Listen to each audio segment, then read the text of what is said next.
Welcome to Creating Disney Magic with Lee Cockerell. Lessons in leadership, management, and customer service.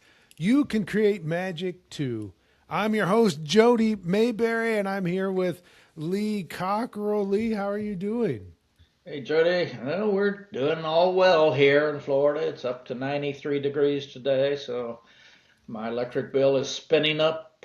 So you might have to loan me some money at the end of the month here to pay up. I, well, Lee, I don't know if you'll feel any sympathy for me about how warm it is here today. It's going to get up to 66 degrees. All of this is our heat problem is really concerning. It's so hot. It's a record right now in Europe. People are dying.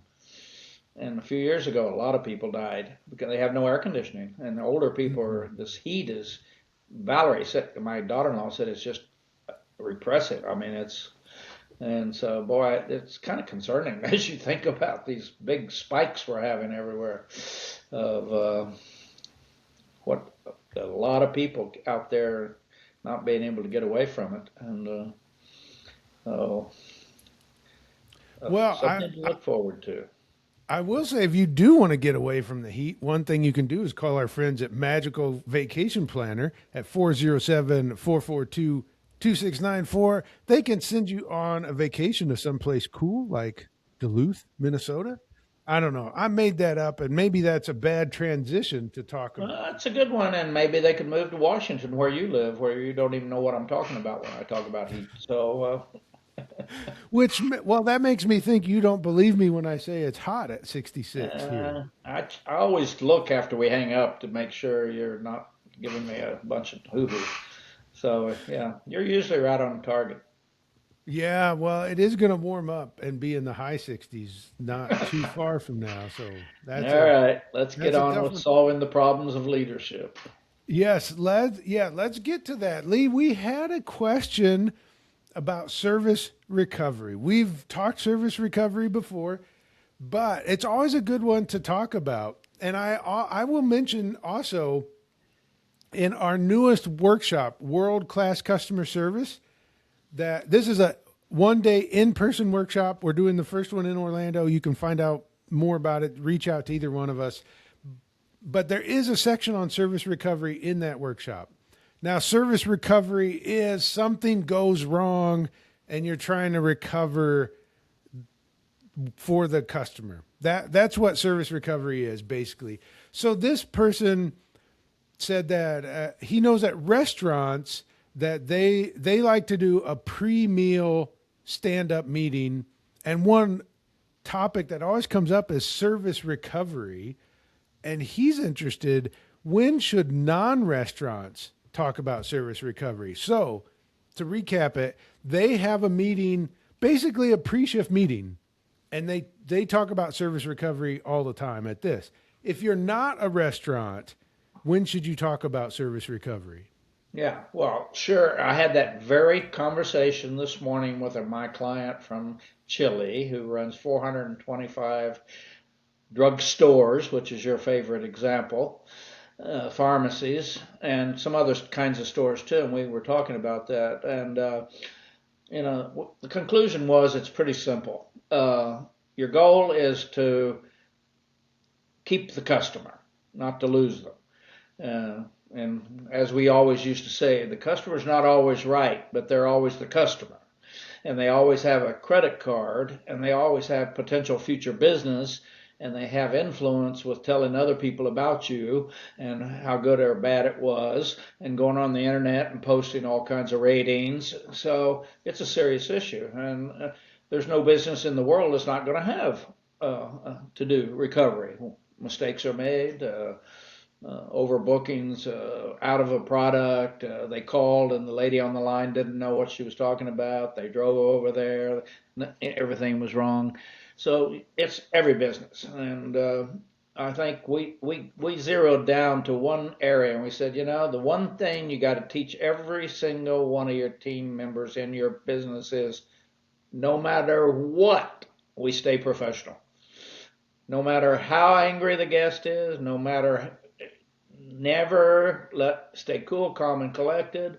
You stay professional because that's what we do. as we said, we're putting on a show, and your role in the show is to stay cool and calm. Uh, Listen to the customer. Maybe you'll take them off to the side where you can get away from the audience that's standing around, and take them to a quiet place and sit down and talk to them. You might even offer them a cup of coffee and say, listen, I'd like to hear more about this. And then you let them tell you, and at the end, your goal is to turn them around, not to win the argument. Sometimes you might have to just believe them, whether you like it or not. And it's a decision you have to make about, do I want this person to come back? Do I want this person to support me out in the community? And not take it personally. As I told this fellow this morning, he said, when people are angry and they're complaining, they don't even know you. It's the first time they've ever seen you. They're mad at your name tag. They're mad. And we don't know why. And it may not even be the reason they're complaining to you about. Maybe that was the trigger. Something happened. They had bad traffic on the way to work, and their kids are not doing well in school, and they're having a marriage problem, and God knows what. And all of a sudden, it's one more thing, and bingo, the brain explodes, and I think we all do that. It's often not as serious as guests will make it or customers will make it, but we can make it actually worse by getting defensive and telling them they're not right and all. So if your goal is to turn them around, keep them as a customer, keep them promoting your business, keeping them as the kind of people that really support you, and we as leaders, we understand people have issues, and we're gonna, even if sometimes we have to bite our lip and they're wrong, but we let them be right. It depends on the issue. Now, I said, if they want to.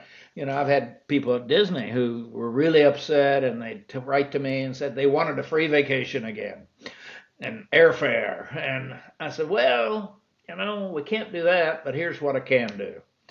I can't do that, but here's what I can do. The next time you're here, I can give you some fast passes to get on quicker. We can make you a VIP in the hotel so you get good service, and we can help you with your reservations and make it a better stay. But I can't give you.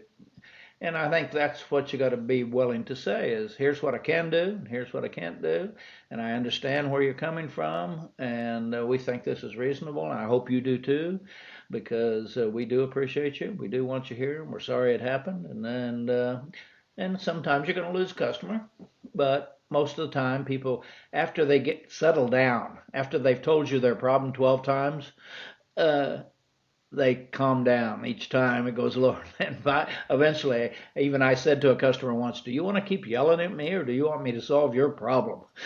And he stopped. And I said, okay, here's what I'll do. But some people are so angry, they just keep telling you over and over and over and over again, like we probably have all done. We're thinking they didn't hear us, or they don't understand, so they tell you again. And at some point you just say, I'm sorry, I understand, I hear you. And the other thing you say is, okay, I understand what you're saying. Is there anything else you want to tell me before I talk to you? Is there anything else, sir? No, I don't think there's anything else. Okay, that gets you over to the line where I can take it now. When you tell me, no, there's nothing else. Now I know the issue. I know exactly what the issue is because you've told me, and I ask you, is there anything else? And you say no, and that kind of stops the conversation, then I can engage as the manager and do whatever we do in those situations. And frankly, a manager or somebody handling a complaint, this is not the first time the thing you're dealing with happened. It's happened 20 times. You should already have a plan when it happens of what you're going to say because you've said it 20 other times. And hopefully you'll fix that problem so you don't have to say it 20 times, but sometimes they're reoccurring. People want to win the table in a restaurant, or they wanted a special thing and we're out of it. These are the same things that happen. In retail, they're out of product, or they're an airline, they overbooked. I mean, there's not so many I don't know if there is a new problem in the world. They've all happened. And the more we know about them, and we've already planned in advance how we're going to handle that. And so, yeah, That's the way to do it. Is be ready, have your spiel, be professional, teach your people how to handle it, because a lot of young people don't know how to handle that when a guest is really ripping them, and they're 19 years old and they're just starting. They've never been ripped up one side and down the other, and you got to teach them. That'll be part of your training when you hire them. Here's how we handle these kinds of things. And I think the other thing is to tell all your team that if you get to the point that you can't handle this customer, tell them you'll get the manager and bring them over, and you exit out of this situation, because I literally, I can guarantee you a young person may just start crying, a young waitress. And don't, when you feel you can't handle it, just, that's okay, I'll be available, I'll come over and deal with it.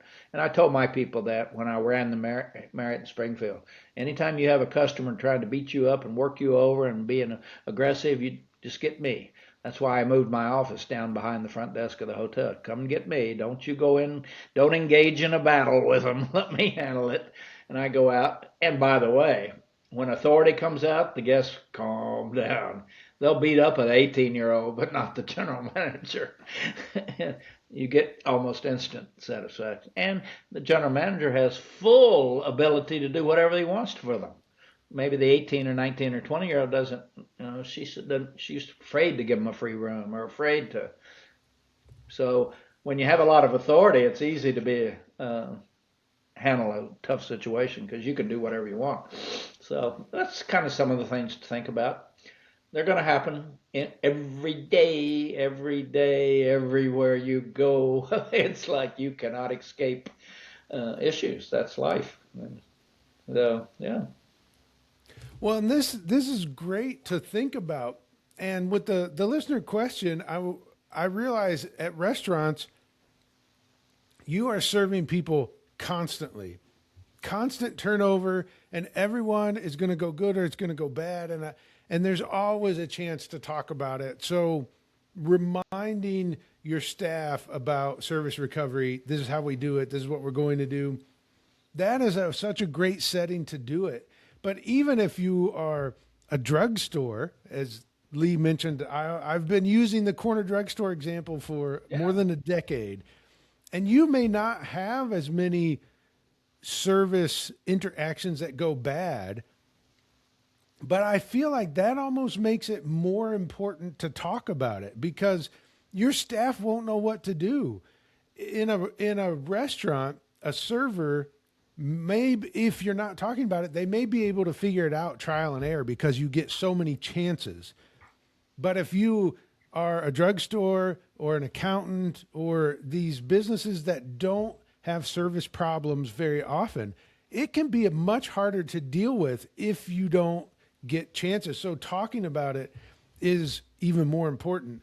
And so Lee, you talked about go through what will happen and tell people what their authority is and tell people when to go up a channel. So that, I think that's the big one that they said, when do you talk about service recovery if you're not a restaurant? And you didn't answer it directly, but I have a feeling that based on what you said, the answer is you talk about it as often as you can. Absolutely, because if you can prepare people and make your servers or make your people working in the drugstore or the clothing store or the airline comfortable to know that they know what's going to happen, because they know things are going to happen, and they've been trained, and they have the tools now to handle it. It makes them feel much more secure, and they don't overreact, because they already know what they can do, and they know the manager said, contact me if you need me, I'll be available. And I think the other thing about customer complaints is sometimes we learn things that's good. We need to go fix them, because a lot of customers will point out things we don't even know we're doing wrong. And so there's always taking and you have the good customers. They're just as sweet as my grandmother would have been a perfect. You wouldn't even have known she was complaining. She would have been so nice. But you got to listen. Say, oh, what's going on here? And everybody has a different style. Some are argumentative, some people are stressed out, and some people are just sweet, nice people that can barely tell you they are not happy. So just listen, try to figure it out. It'll help your business. It'll help at the end of the line. It'll help your bottom line. Yeah, Absolutely. It is a good point. And what I'm about to say about Priscilla Lee, I mean with all respect, and you'll know exactly what I'm saying, that if Priscilla, let's say it's a restaurant and Priscilla has a problem, you're going to know it and she's going to be clear about what the problem is. She has no problem telling you. And it is very helpful because you know what the problem is. But if you take my mother, for example, she won't even say anything. Oh, I don't want to make trouble. And Right. she may never come back again, but she won't tell you there was a problem. And So I that's most think, people, by the way. That's most people. yeah, I believe it. And that's why I think having customers like Priscilla is important, that she's willing to tell you when you could have done better. Yeah. That's Priscilla. Yeah. Yeah. And that's why you should listen. If someone will speak up and say, I have a problem, they're the voice for all the other people that don't say anything. That's why you should listen if someone speaks up and says, I have a problem. Priscilla told me today, she said, would you please buy a comb? By about lunchtime, your hair looks like you were in a storm. And I said, well, I don't, she said, I'm serious. Would you comb your hair? Not look like a wild person? And I saw some of the videos we did where my hair would look like I was Einstein. Uh, so anyway, I get good feedback. Yes, you do. And then you can do service recovery by buying a comb and making sure you look good even past noon, I Actually, guess. I got a Well, little one. I put it in my car so I can do it before I come in the house. I won't have to take that feedback anymore. Yeah. that right there, Lee and his comb, great example of service recovery and how you deal with it. If you have a question that you would like us to answer, a topic you'd like us to talk about, reach out to either one of us. Lee's at leecockerell.com. I'm at jodymayberry.com. You can find all of the books, the courses, the Main Street Leader, the workshops, all at cockerellstore.com. Until next week, go out and create magic for others.